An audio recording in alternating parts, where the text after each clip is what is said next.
አሁን እዚህ ጋር ቢላ ይዞ እንደንሽ ያላጣና እያረበሽ ከሆነ ቢላውን እንዴ እንደሚወራው በሳማ ታላጣለህ። በሳማ የዛሬ እንግዳችን ኤልዳና ሰለሞን።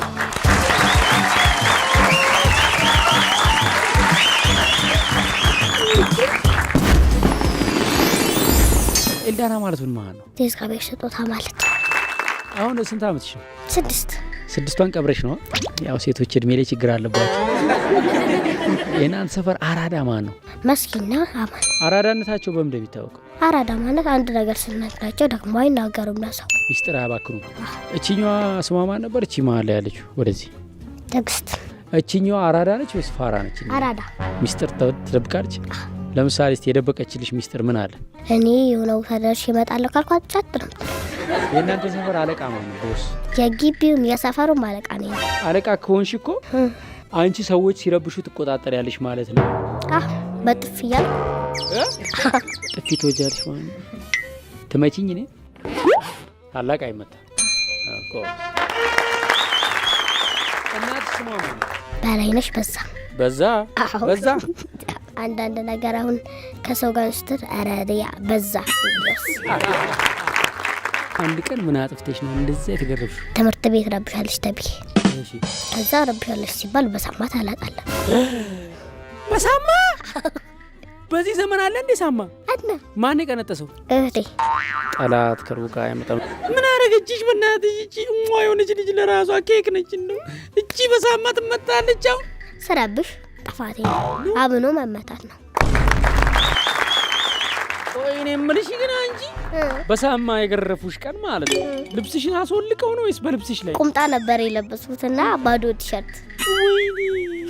ወይ ለበለበሽ? ለበለበሽ። ያቃጥላል አይደል? ያቃጥላል ብቻ እሳት በለው። አንገበገበሽ? ወይ ፍም መሰለ ሰውነትሽ። ልትገርፍ አንዳንዴ ወስማ ሁሉ በፍቅር ዛሬ ይዘውረኝ። አረ ይዘውረኝ። እኔ አልችለውም። የሽማግሌ አንድ ቀን ስነ ስርዓትን ይዘህ ብትቀመጥ። በትክክል እኔ ያውን ስጋረፍ እግሬ ሽፍታ ወጣ። ወያ የዛን ቀን ፍም ሳምባ መስለሽዋል አይደል? አይኔ ብታይ ደም እስከሚሆን። ማን ነው ጨክኖ በሳማ ይመታሽ? እናቴ። ከዛን ቀን ጀምሮ ትምህርት ቤት ረብሸሽ ታውቂያለሽ? ረብሽ ይመላል። ምን ችግር አለው ብትረብሺ? ሳማውን ብትሞክረው እንዴት እንደምትቃጠል። ገና ደግሞ አንደኛ ካልወጣው ሳማውን እንዴት ተጎዝጉዞ እሳት ታደርጎ ነው እዛ ላይ ትንከባለያለሽ። አወቅ ወይ ቤተሰቦች አሁን ቃል የተገባባችሁት አንደኛ ካልወጣሽ ሳማው ይጎዘጎዝና ማን ነው የሚቀጥፈው? መጀመሪያ ሳማውን አለች እቺ ትዕግስት። ሳማው አለ እሳቱ ላይ በርበሬ ይጨመራል። ትመጪና እንደምታረጊው ከዛ በኋላ እሳት በሳት ሆኜ ቁጭ ወልደውሽ ነው። እንደዚህ በሳማ ላለመቃጠል ምን እያደረግሽ ነው? ጸባይ ያስኩ። አንደኛ ለመውጣት እየሞከርኩ። ታጠኛለሽ? አሁን ስጋባ ወደሱ ነው። ጨዋታስ? አልጮትም እንዴ? ልጅ አይደለሽ እንዴ? ይሁን። ሳትጫወቺ እንዴት ነው ይሆን? ታርገት ትጮታለህ። ስታርጊ በእኛ እድሜ መስሎሻል? እኔ ቆይ ልደግና አላለሁ። እኔ ድሮ ትልቅ ቴሌቪዥን ገዝቼ ቤት ቁጭ ብዬ ፊልም ነው ሙሉ ቀን የማይውል ነበረ። አሁን ቴሌቪዥኑ ተገዛ፣ እኔም ትልቅ ሆንኩኝ። ግን እንኳን ቁጭ ብዬ ቴሌቪዥን ላይ ቁጭ ብዬ የምበላበት ሰዓት የለኝም። እዚህ ስለምትውል ቀን በቀን ቢዚ ሆንኩ፣ ስራ ይበዛልና አሁን በፕሮግራም ለምን አትጫወችም? ለምሳሌ እሁድ ብትጫወችስ? እሁድ ጥናት ነው ማጠና ልጮት። በሰንበት ቤተ ክርስቲያን አትሄጂም? አንዳንዴ ሰንበት ትምህርት ቤት ትማሪያለሽ? ሰንበት ትምህርት ቤት መማር አለብሽ፣ ለነፍስሽም ለስጋሽም ይጠቅምሻል። ያንተን እንትን እያየሁ በማር ይሻለኛል። የትኛው? አቡነ አሮን አይቻለሁ። አየሽው? እስቲ ጥሪልኝ የቅዱሳኑን ስም። አቡነ አሮን። እሺ። አባ አብጼ። አንተ ታውቃለህ?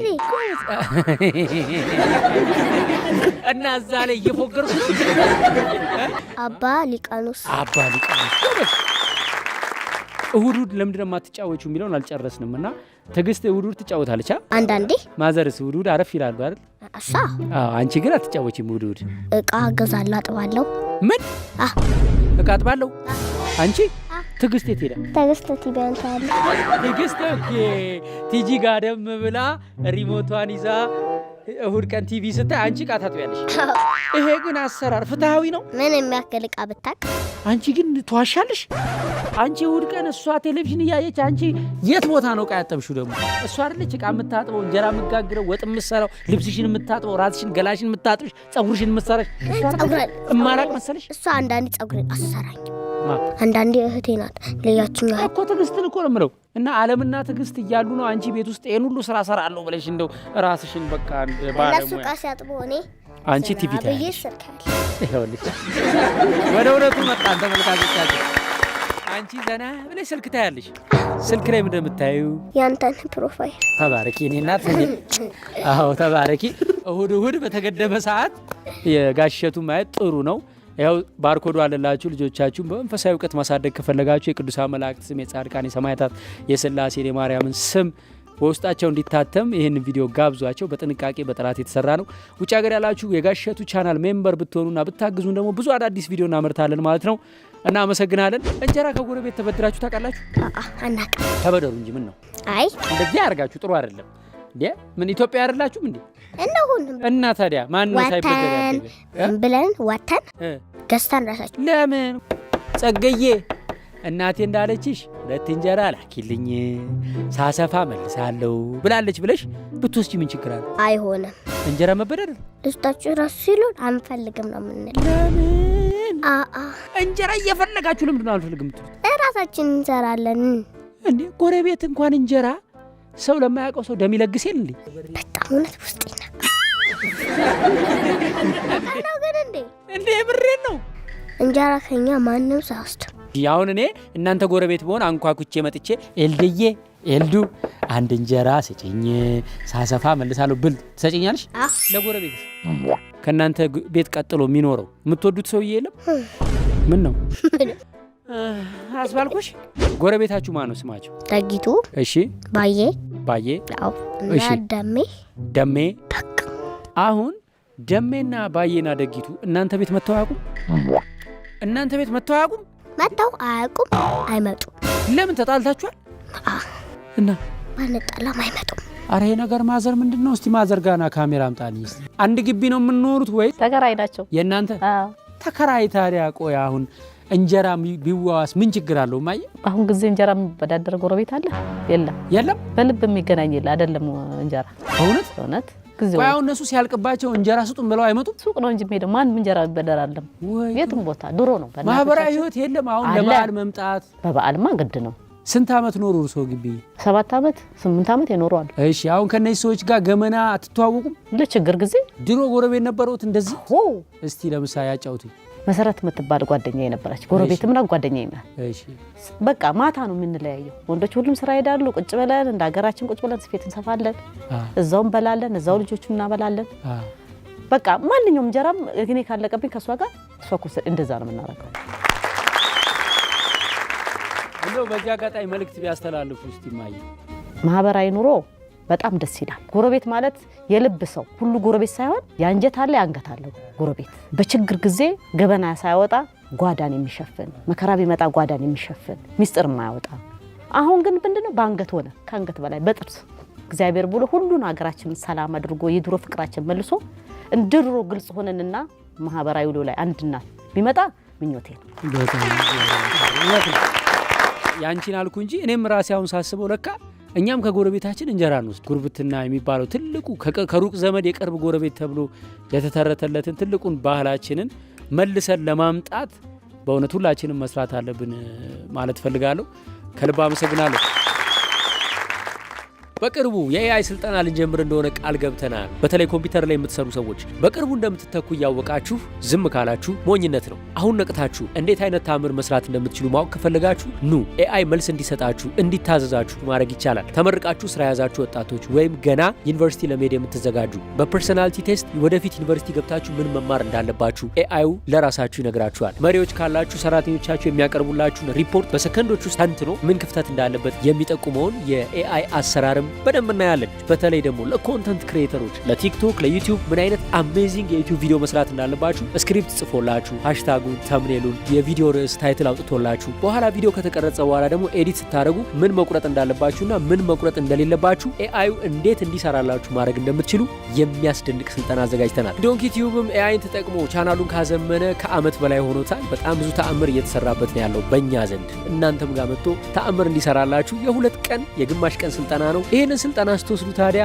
ሌላ አዲስ የቢዝነስ አይዲያ የምንነግራችኋለን። ቢዝነሱ ከ200 እስከ 300 ሺህ ብር ላላቸው ሰዎች ከኤአይ ጋር የተገናኘ ፊውቸሩን የዋጀ በአጭር ጊዜ ውስጥ ዋና ካፒታላቸውን የሚመልስ በጣም አዋጭ ቢዝነስ ነው። ሶስተኛ ወደ ውጭ መጓዝ ፈልገው ብዙ ሰዎች በስማችን እየተጭበረበሩ እንደሆነ እናውቃለን።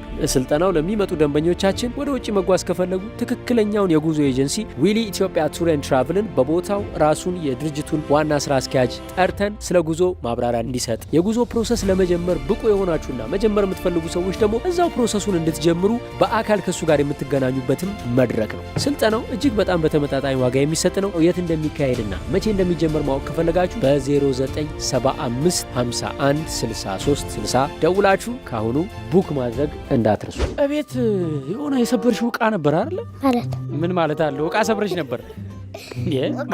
ማስረጃ አለኝ እኔ። ምንም ማለት ምናምን አያስፈልግም። በቃ ምንም የለም። ስሙ ልጥራው። ስልክ አልሰበርሽም?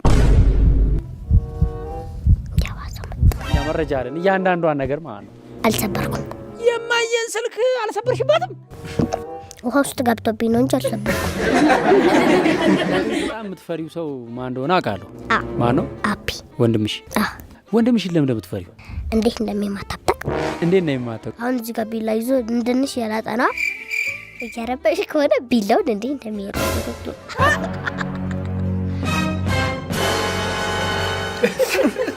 ማዘር ኤሊ ስንት አመቱ ነው? 25 አብሾ አለበት?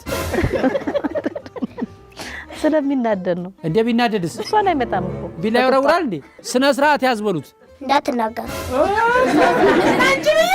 ይሁን ችግር የለውም። አይ ስነ ስርዓቱን ያዝ እና ቆይሽ። ያው እንደዚህ እየለጠለጠች ትቀጥላላችሁ። ታላቂ ነው ይቅጣኝ። ትምህርት ቤት ቆንጆ ነሽ ሲሉሽ ምን ትያቸዋለሽ? እንኳን ደስ አላችሁ። ማን ነው ቆንጆ ነሽ የሚልሽ? አስተማሪ ብቻ ናት። አስተማሪ ከሆነ ያው አመሰግናለሁ ነው። ተማሪ ከሆነስ ምን አገባችሁ? ምን ችግር አለው? አድናቆት እኮ ሚስት ካለችን ብቻ። ለማን ነው የሚፈቀደው? አሁን አንቺ ማድነቅ። ላንተ፣ እሺ፣ ለሚስ፣ እሺ፣ እና ለሚስ ቢሮ በቃ። እነዚህስ ፋሚሊ ፕላስ ማየ። ልጆች ግን ለምንድን ነው ብዙ ጊዜ የሚያጠፉት? ሳያውቀው ያጠፋሉ። አውቀው ምን ያጠፋሉ? አውቀውን ብርጭቆ ሊሰብሩ ይችላሉ። አውቀው አንዳንዴ ደግሞ ቲቪ ሊሰብሩ ይችላሉ። ህልም አይተሽ ታውቂያለሽ? ጅብ ሲበላኝ። ምን ይሽ? እግሬ ልተርጉምልሽ ህልሙን? ጥሩ ነው። ጅብ ሲበላሽ ካየሽ ጫማ ሊገዛልሽ ማለት ጫማ የሆነ ወይ የሚሰጥሽ ሰው አለ ወይ የሚያመጣልሽ ሰው አለ ወይ የሚገዛልሽ ሰው አለ። ሰሞኑን የሚያመጣልኝ ሰው አለ። ኬት? ወንድሜ። በህልማችሁ ማለት ነው። አይታችኋል? ስሮጡ በህልማችሁ የሆነ ነገር ለማምለጥ እምቢ ይላል እግር። አንተ እኔ ሁላችሁ ሌሊት ሲያባረኝ ጠላት የሆነ አውሬ አይሮጥልኝም እግሬ ነው ይጎተታል ማለት ይሄኔ። እስኪ እንደኔ የሚጎተትባችሁ እጅ አውጡ በህልማችሁ። ሁሉም ነው እንዴ? ሌላ ልንገራችሁ። ይሄንን ግን እኛም ነው እንዳትሉ እሺ፣ እንዳትኮርጁ። ገደል ላይ ይወደኩ ማለት ነው አልደርስም። ወርዳለሁ አይደርስም። አንተ እስኪ ነጋ አልደርስም። ጠዋት እኔ እነቃለሁ። እንደዛ ረጅም ገደል ውስጥ ወድቆ የሚያቅሰው እስቲ ነው። አሁን እሺ እናንተ ሁላ አደርሱ። አንዲት እናት ልጇን ስታቅፍ ወይም ስታጠባ ኦክሲቶሲን የተባለውን የፍቅር ሆርሞን በደሟ ውስጥ እንደ ማዕበል ይፈላል። ይህ ሆርሞን የፍቅር ኬሚካል ነው። ልጇ ሲደሰት ደግሞ በአንጎሏ ውስጥ ያለው ዶፓሚን ይጨምራል። አንጎሏ ልጇን መንከባከብን እንደ ትልቅ ሽልማት ስለሚቆጥረው እናቶች ሚረር ኒውሮንስ የተባሉ የስሜት መስታወቶች አሏቸው። ለዚህ ነው ልጃቸው ሲታመም እነሱም አብረው የሚታመሙት ማለት ነው። ይህ ፍቅር በዋጋ የመጣ ነው። አንዲት እናት ስትወልድ የሚሰማት ህመም አንድ ሰው 20 አጥንቶቹ በአንድ ጊዜ ሲሰበሩ ከሚሰማው ህመም ጋር እኩል ነው። በወሊድ ወቅት እስከ 500 ወይም እስከ 1000 ሚሊ ሊትር ደም ከአንድ እናት ውስጥ ሊፈስ ይችላል። በቀዶ ጥገና ከሆነ ደግሞ 7 የሰውነት ሽፋኖች ተቀደው ነው አንድ እናት ከውስጧ ህይወት ያለው ልጅ የሚወጣው። ታዲያ ለዚች ውድ ፍጥረት የተቆረጠውን የሚጠግን ንጹህ ቡላ፣ የፈሰሰውን ደም የሚተካ አጥሚት፣ ወገቧን የሚያጠነክር ለሳኝ የገንፎ እህል አያስፈልጋትም ትላላችሁ? በጥራቱ ምንም እንከን የማይወጣለትን የተወደደውን የገንፎና የአጥሚት እህላችንን በሚመጥነው ዋጋ ለገበያ አቅርበናል። 0970086608 አሊያም 22 ለሞቴል ለምንጻ 3ኛ ፎቅ በአካል በመምጣት ታገኙናላችሁ። በእናት እጅ ባልትናን ከልብ እናመሰግናለን። ወደ ተረትና ምሳሌ ጥያቄው እንለፍ። ነብይ በሀገሩ ዳሽ ነብይ በሀገሩ አካባቢ ሰው ካለ ጠይቂያት። ነብይ በሀገሩ ንጉስ ነው። ነብይ በሀገሩ ከዚህ የሚመልስላታል። ነብይ በሀገሩ አይከበርም። ክፉ ጎረቤት ያረባል። ውሻ ያረባል። ክፉ ጎረቤት ምን ያረባል? ዶሮ ያረባል። ለዚህ ለህፃን ክፉ ጎረቤት ነው ይችላል። የተወለድሽ ቤት ነው? አዲስ አበባ። አፍሽን የፈታሽበት ቋንቋ ምንድን ነው? አማርኛ። ከዛ ክፉ ጎረቤት እቃ ያስገዛለሁ። ሆድ ለባሰው ማጭድ አታውሰው። ቀጥኜ ቢያዩኝ ጅማት ለመኑኝ። እሺ፣ የመጨረሻ ጥያቄ ሲታጠቡ እስከ ግንድ ማን አለው? አትቆሳተሪ ደግሞ ሲታጠቡ እስከ ክንድ ነው ያልኩሽ። ሲታጠቡ እስከ ክንድ እኔ እንጃ ዜና አላውቅም። ሞክሪ። አጠገብሽ ያለ ሰው ጠይቂ። 2000 ብር ልታስበያት ነው። በእናትሽ ከበደኝ። እቤት ስትመጣ ትሰጫታለሽ 2000 ብር። እንግዲህ አልሆንልኝም። እናመሰግናለን። 8000 ብር አሸንፈሻል። የመጨረሻውን ጥያቄ ለማስተዛዘኛ ከበእናት እጅ ባልትና አንድ እድል ሰጥሻል። በእናት እጅ ባልትና የሚሸጠው ምንድን ነው? ካልሲ አይደለም፣ የሚበላ ነገር ነው የምንሸጠው። አልጫ። ይሄ 2000 ብር ይሳትሽ። ከፍ ባለ ሞራል